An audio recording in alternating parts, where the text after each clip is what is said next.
Kong Tsai, very well liked, very well connected on Wall Street. He owns the Brooklyn Nets. He owns the New York Liberty. He owns the San Diego Seals. So he has a sports empire growing. He invested in blockchain technology. He invested in G2E sports. He's an accomplished businessman.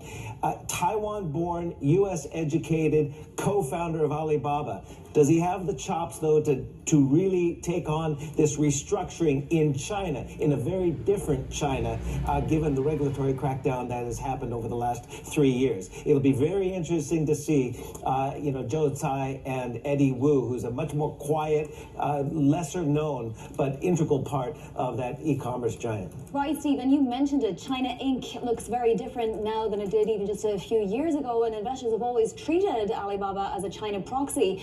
With these three at the helm, does it continue to be a China proxy?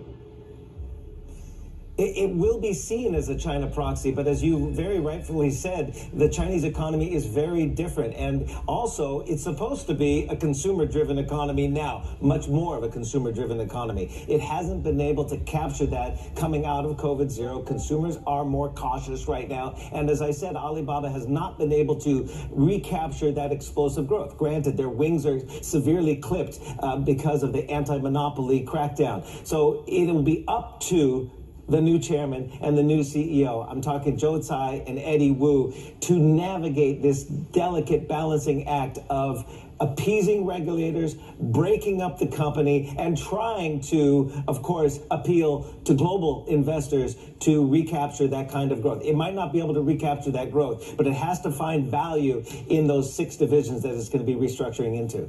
The Baby Baba's Chief North Asia Correspondent Stephen Engel, thank you for that.